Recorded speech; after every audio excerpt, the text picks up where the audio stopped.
4 χώρες. 5.500 χιλιόμετρα. 4 μηχανές και 6 ταξιδευτές. Ένας τελικός προορισμός. Την Ισία, το σμαράγδι του Μαγκρέμπ. Η απόλυτη περιπέτεια.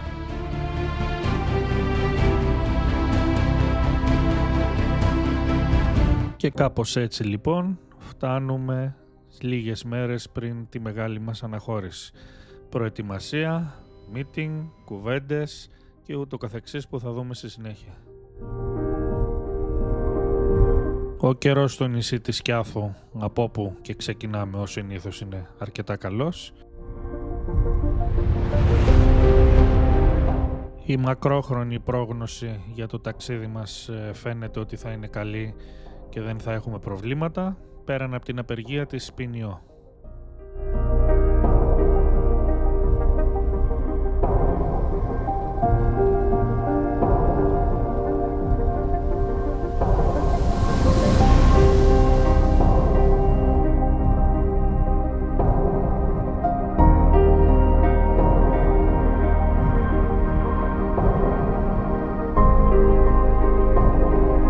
Και έτσι, μία εβδομάδα περίπου πριν φύγουμε, κάνουμε την τελευταία μας συγκέντρωση για χαλαρό καφεδάκι,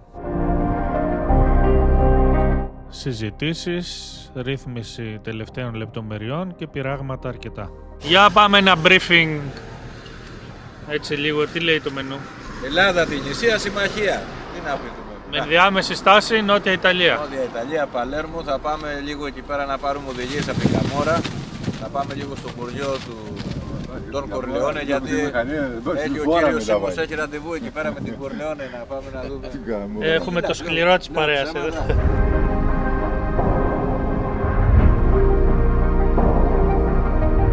Με αυτά και με αυτά φτάνουμε στη μεγάλη ημέρα, η μέρα της αναχώρησης.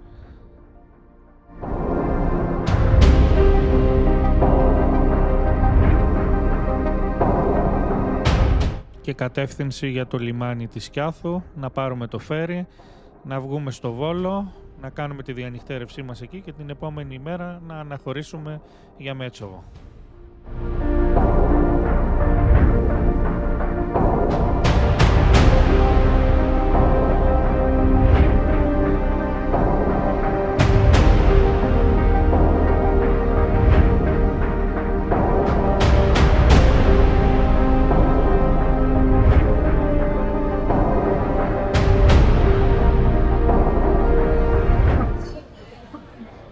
Άντε κύριε Σίμω, μας πείτε μια κουβέντα.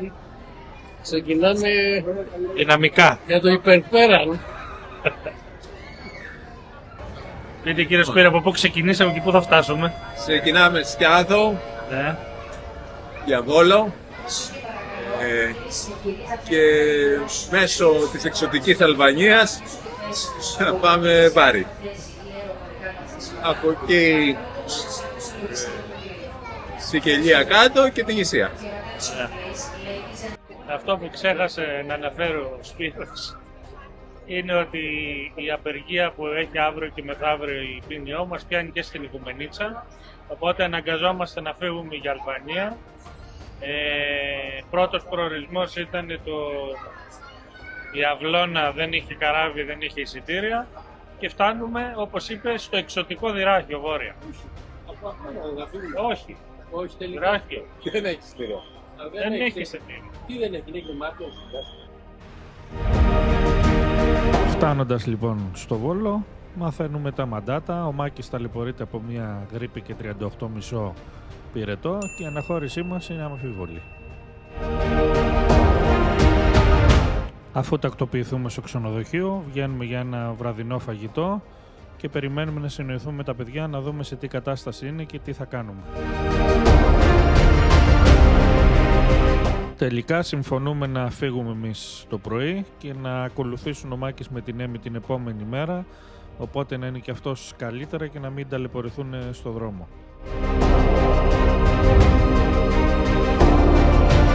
Αφού έχουν ετοιμαστεί οι μηχανές μας, ξεκινάμε μια ηλιόλουστη μέρα.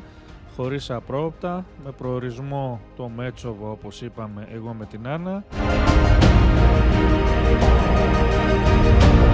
Θα κάνουμε μια στάση για λίγο ξεκούραση για φαγητό και τα παιδιά θα συνεχίσουν για τα ελληνόφωνα χωριά της Βόρειου Ηπείρου. Θα διανυχτερεύσουν εκεί, ενώ εμείς θα περιμένουμε το Μάκη με την Έμι να ανέβουν από Βόλο την επόμενη μέρα και να τους συναντήσουμε κάπου στην Αλβανία. Μετά από μια μισή ώρα θα κάνουμε την πρώτη μικρή στάση για ένα καφεδάκι στα Μετέωρα, στην Καλαμπάκα, και συνεχίζουμε.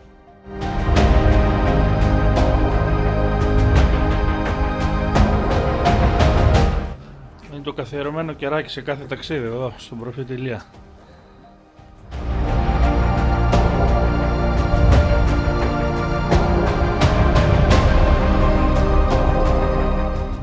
Μετά τη γρήγορη στάση στο εκκλησάκι του Προφήτη Ηλία, που κάθε φορά το έχουμε σαν θυμοτυπικό, σταματάμε, ανάβουμε ένα κεράκι, συνεχίζουμε για το Μέτσοβο.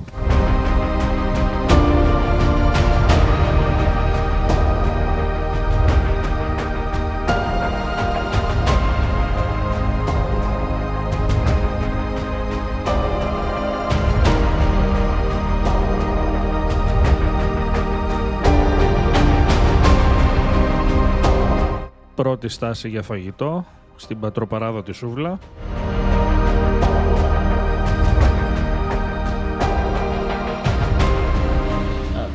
Άμα έχεις κουκουρέτσι. Κοκορετσάκι. Τότε μερίδες. Μια μερίδα κάνει πρώτο. Εμείς κάσουμε κιόλας, εσείς έχετε πορεία. Το Μέτσοβο, λοιπόν, όπως όλοι γνωρίζουμε, είναι μια ορεινή κομμόπολη στην Ήπειρο σε υψόμετρο περίπου 1.160 μέτρων.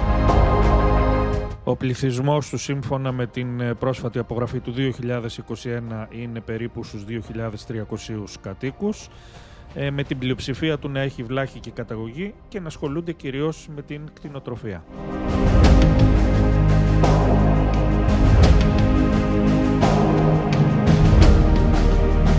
Το Μέτσοβο είναι γενέτειρα επιφανών Ελλήνων ευεργετών, συμπεριλαμβανομένων τον Νικόλαο Στουρνάρα, Ελένης και Μιχαήλ Τοσίτσα και Γεωργίου Αβέροφ, οι οποίοι συνέβαλαν και στην ίδρυση του Εθνικού Μετσόβιου Πολυτεχνείου.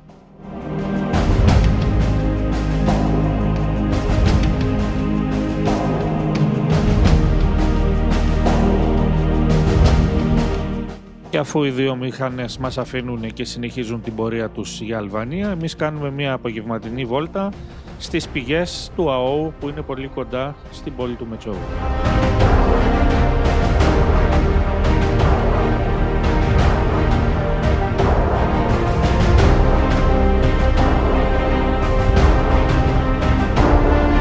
Η λίμνη, λοιπόν, των πηγών του ΑΟ εκτείνεται στο οροπέδιο Πολιτσές της περιφέρειας των Ιωαννίνων σε υψόμετρο 1.350 μέτρων, καταλαμβάνοντας έκταση 11,5 τετραγωνικών χιλιόμετρων και παρουσιάζοντας αξιοσημείωτη διακύμανση στο βάθος της. Το υδάτινο αυτό σύστημα χωροθετείται στον πυρήνα της Βόρειας Πίνδου μεταξύ των εθνικών πάρκων Βάλια Κάλντα και Βίκου ΑΟ. Η βαθυμετρία της λίμνης, όπως είπαμε, παρουσιάζει σημαντική ποικιλομορφία, κυμαίνεται από επιφανειακά σημεία βάθους 1 μέτρου έως και τα 80 μέτρα πλησίων του υδροηλεκτρικού φράγματος της ΔΕΗ στον ποταμό ΑΟ.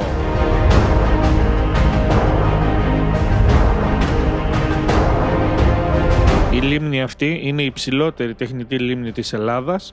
Το υδροηλεκτρικό έργο ολοκληρώθηκε το 1991, συμβάλλοντας κατά 7% στην εθνική υδροηλεκτρική παραγωγή.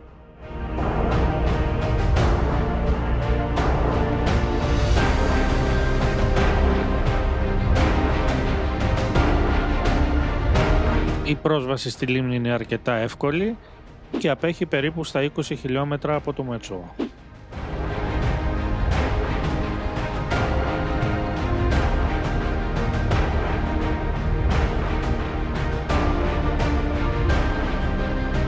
Καθώς θα δείτε και από τα πλάνα του drone μας, η εικόνα είναι πραγματικά απίστευτη, σου κόβει την ανάσα, θυμίζει περισσότερο φιόρδ της Νορβηγίας παρά ελληνικό τοπίο.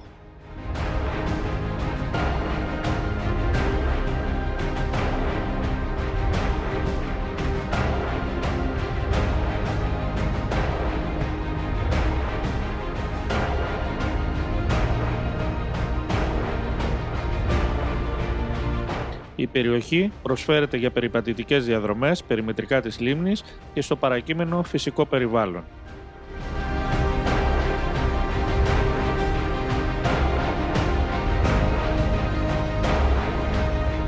Τέλος, αξίζει να αναφερθεί ότι το υδάτινο αυτό οικοσύστημα χαρακτηρίζεται από την παρουσία ποικίλων βιοτόπων, συμπεριλαμβανομένων δασών μαύρης πεύκης και οξιάς.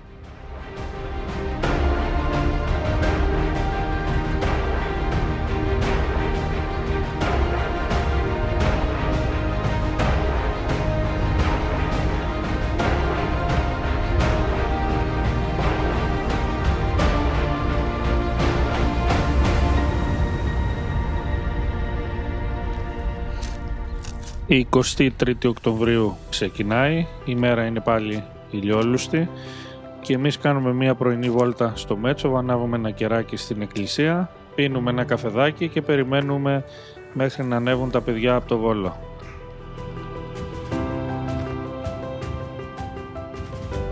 Αφού έχουμε πιει το καφεδάκι μας σε μία από τις πιο όμορφες καφετέριες του Μετσόβου, το Μετσοβόραμα, βρίσκουμε τα παιδιά λίγο έξω από το Μέτσοβο στις Σύραγγες και ξεκινάμε την άνοδό μας σιγά σιγά για τα σύνορα της Κακαβιάς.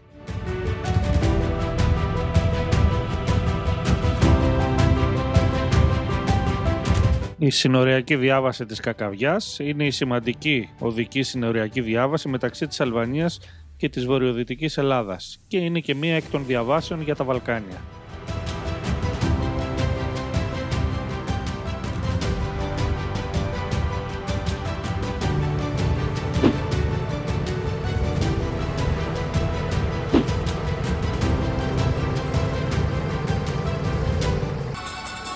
Εμένα τραγουδάει. Εμένα τραγουδάει. Άιντε. Εντάξει, τόση ώρα δεν ακούμε τίποτα μέσα στα... Πού να ακούς, αφού βούηξε το κεφάλι. Παίζει μόνο του και το μισό. Μα το είχα βάλει για να έχω μουσική στο κράνο. Αλλά τελικά ακούγαν οι μύγες. Όχι. Από σκιάθα. Πολύ γρήγορο το πέρασμά μας και από τα δύο τελωνία και συνεχίζουμε γρήγορα γιατί έχουμε ήδη καθυστερήσει να βρούμε το Σίμω και τον Σπύρο λίγο πιο κάτω. Hello. Φτάσαμε. Τι πιάνετε, παιδιά? Δεν είναι live. Πεινάμε. Όχι, γι' αυτό λέω. Πεινάμε, τι πιάνουμε?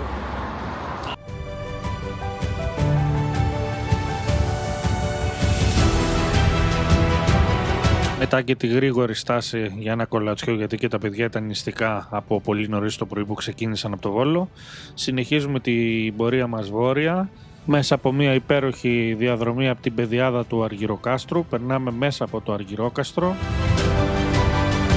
και συνεχίζουμε στα βόρεια προς Τεπελένη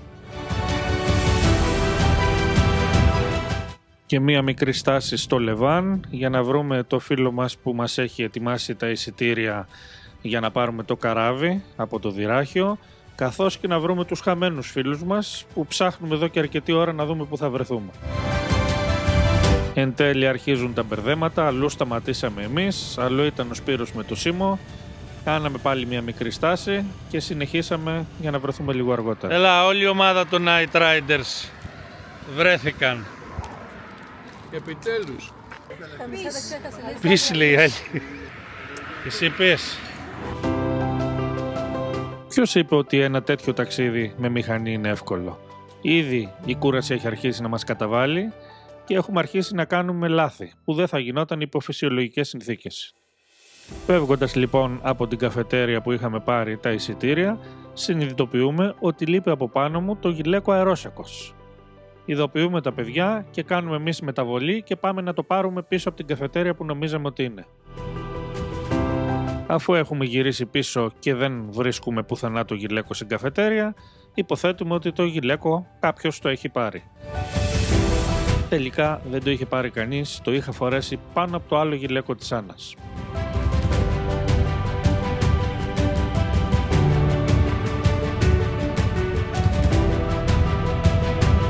Με αυτά και με αυτά φτάνουμε στο Δυράχιο με ένα υπέροχο ηλιοβασίλεμα και κατευθυνόμαστε για να φτάσουμε και να μπούμε μέσα στον τερματικό σταθμό του λιμανιού. Ώρα 6 το απόγευμα έχουμε φτάσει στο λιμάνι του Δυραχείου και περιμένουμε το καράβι γύρω στις 10 για να φύγουμε για Μπάρι. Άκου να σου πω. Θα πάρεις μια σοβαρή δήλωση από μένα. Δεν πιάνω ίντερνετ. Μεγάλη σοβαρότατη δήλωση. Η σοβαρότατη δήλωση είναι αν θα μας φέρουν σήμερα να φάμε, γιατί θα αρχίσουμε να τρώμε τα χέρια μας. Η αναμονή είναι ατελείωτη, αλλά παρόλα αυτά επιτέλους φτάνει η ώρα της επιβίβασης.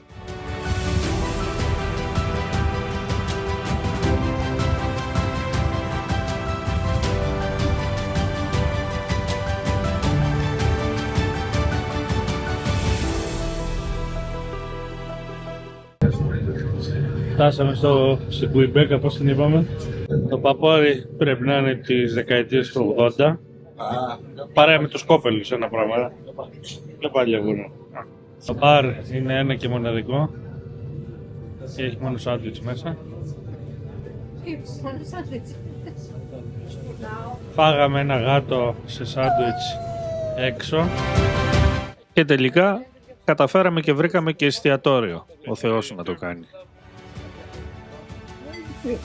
Είδα να κλείσει. Τίποτα, παραπάνω είναι. Μιλάμε. Σπεσιαλιτέ, Μάκη, Αυτό φαίνεται στο κόψιμο, ωραία, ναι. Σε ψωμάκι μέσα.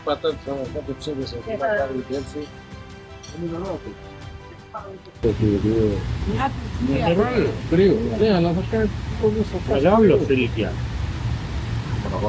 Μοναχός ήταν. Εχθές ήταν σε ένα ξενοδοχείο και λέει με KTM. είδαμε εμείς στον δρόμο, ήταν αρκετά Αυτός ήταν μόνοι. καλά, πανταράκι. Το μασκαράκι είναι από Godzilla, είπα.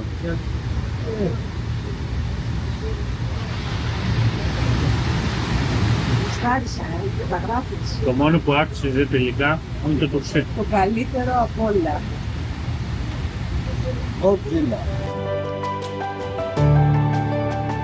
Εμείς κάναμε σχέδια και κάποιος άλλος γελούσε. Το πρόγραμμα ήταν 10 η ώρα να αναχωρήσουμε, το καράβι τελικά αναχώρησε 12:30. Έχει και το χρώμα και το... Μάκη, για να δούμε λίγο κάλτσα. Original breed. Μολόν λαβέ. Πρόσεξε. Love. Και κάπως έτσι λοιπόν φτάνουμε στο τέλος του πρώτου μέρους του ταξιδιού μας. Ανηφορίζουμε κι εμείς για τις καμπίνες μας και τα λέμε στο επόμενο επεισόδιο με την άφηξή μας στην Ιταλία.